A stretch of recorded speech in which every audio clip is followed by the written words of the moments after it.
Hi, I'm Dave, founder of Halloween Around, and today we gather to mourn, to commemorate, to eulogize a franchise that, let's face it, never really had a chance, because apparently Sony was not allowed to use Spider-Man in their villain movies. Wait, what's that? What's that? They were? Once again, things that could have been brought to my attention yesterday! They were? You serious, Clark? Well, then there's just no excuse.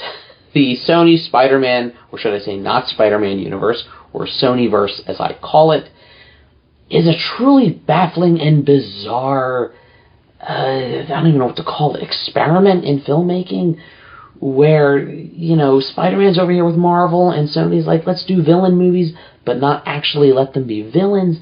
Let's have it build up to a Sinister Six movie, and maybe face off with, you know, Tom Holland's Spider-Man.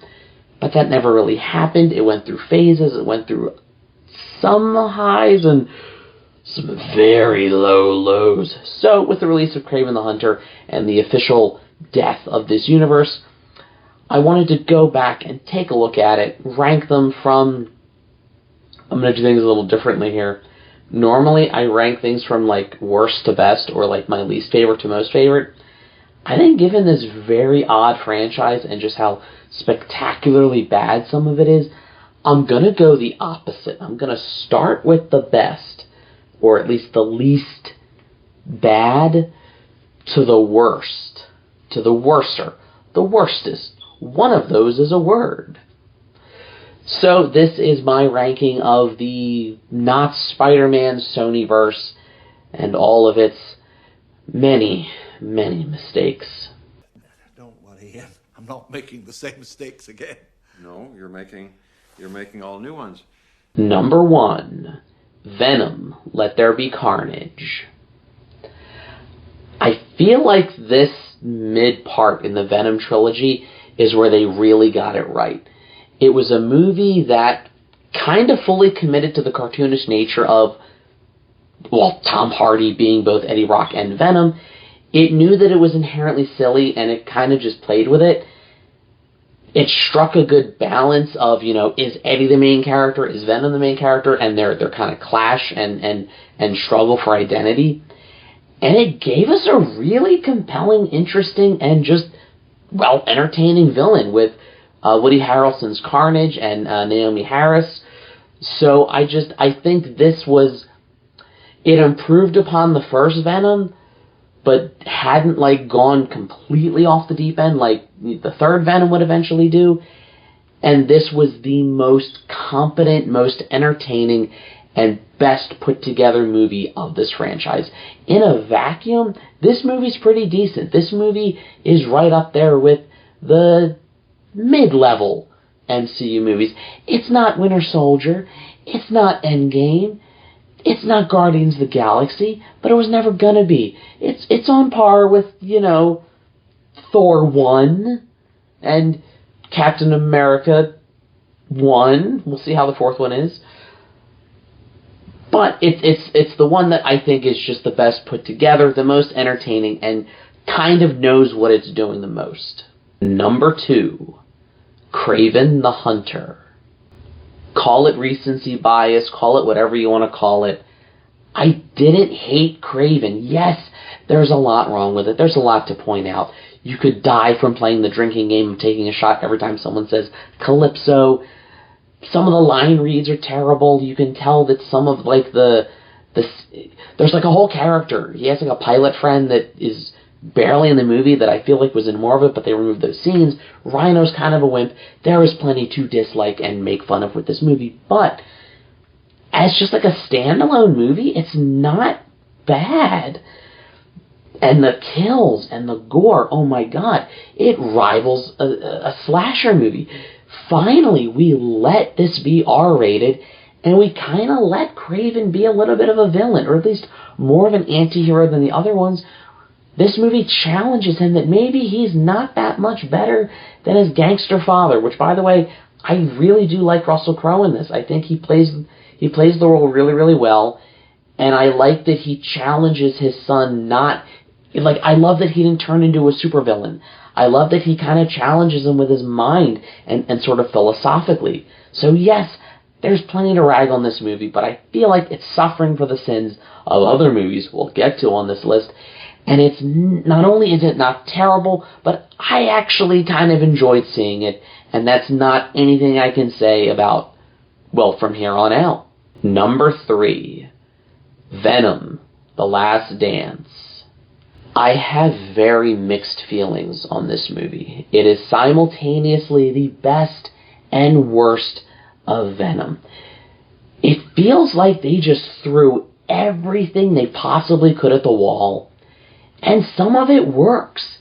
I love the whole, like, Area 51, paranoid alien conspiracy theory sci-fi vibe. I think that works really well.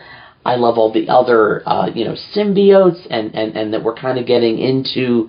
It's expanding upon the Venom mythology, but at the same time, it's throwing way too much at the wall, and I feel like it gets in its own way. It's like there's stuff that works here, but there's so much else going on that it doesn't let me enjoy the stuff that works. So while this might be put together, there's not as many bad line reads in this as there are in Craven. Craven doesn't get in its own way the way Venom: The Last Dance does. So I like parts of it. I like more than Craven, but it frustrates me more than Craven because somewhere in here is the potential for a really good movie that is just tripping over itself. Number 4, Venom. I know, the internet's going to come at me because everyone thinks this is the best. Look, I didn't like Venom when it came out in 2018. I think, look, yes, Tom Hardy's a great Eddie Brock, and he's a great Venom, but I feel like this first movie, it's struggling to find its place, and it shows, and it would improve upon itself with the aforementioned Venom, Let There Be Carnage. But this first Venom doesn't really know what it wants to do. It can't decide if it wants to be grounded in reality, in the real world, or fully commit to just being cartoonish. And Riz Ahmed he's a great actor. I loved him in Nightcrawler. Seriously underrated movie, if you haven't seen it. And I've heard Sound of Metal is really good. It was like a drama he was nominated for an Oscar for. But I don't buy him as the villain here. And I think after seeing Venom, The Last Dance, it does the whole other alien symbiote story better than this first Venom movie did. So it just, even with Venom: The Last Dance, I think it retroactively moves the first Venom even further down. And I was already not that big a fan of it to begin with, if we're being honest.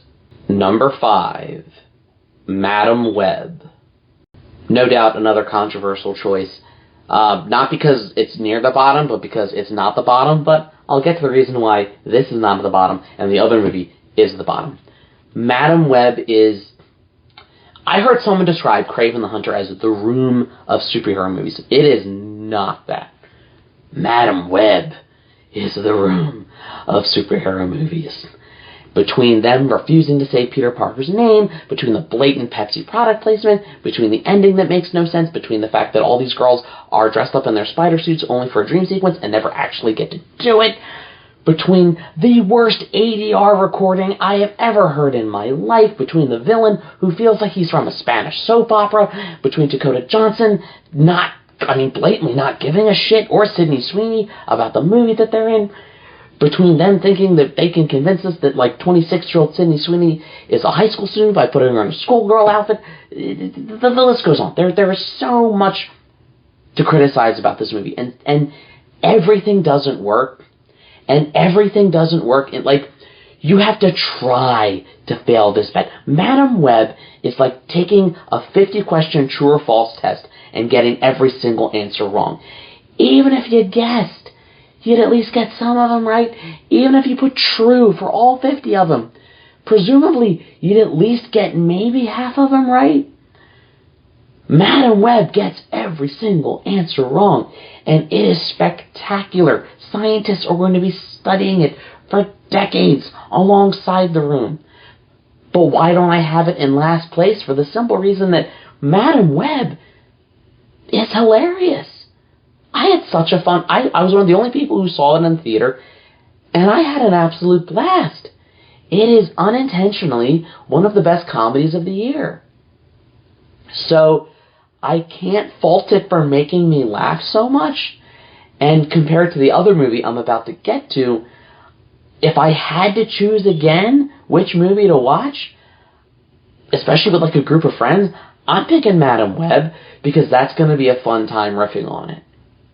And finally, in last place, number 6, Morbius. There's a very simple reason why Morbius is in first or last place on this list, and that is while Madam Web is so spectacularly bad that it's hilarious, Morbius is just boring. It's dull. And that, like, that's just tip of the iceberg. Sure, Matt Smith is having fun. Sure, he doesn't give a crap after, he's got his Doctor Who money. He's the only one who knows how terrible this movie is, because Jared Leto seems to think that he's in, like, an Oscar-worthy drama. And he takes it way too seriously, and it's why it doesn't work. Here's the thing. Jared Leto is genuinely kind of a creep in real life. So it doesn't make sense to me that he can take a character like Morbius, this vampire villain, and make him dull, boring, and unwatchable. But he does, because he's not treating it like a creepy villain. He's treating it like he's Daniel Day-Lewis, playing Lincoln or something. Because in his mind, that's what he thinks he's doing, while he's making those poor PAs and interns help him to the bathroom. No, I'm not joking. Look it up. So it just... Where Madam Web is so bad, it's entertaining and funny. Morbius is just so bad, it's bad. And it feels representative of everything wrong with this franchise. Especially the way they shoehorn in Michael Keaton's Vulture at the end in a clearly badly 80-yard cameo that doesn't make any sense and that goes seemingly nowhere. This, Morbius, is the most Sonyverse of the Sonyverse, and it is representative of everything they did wrong. Contained within Morbius is the essence of, and the formula of how badly they screwed this up.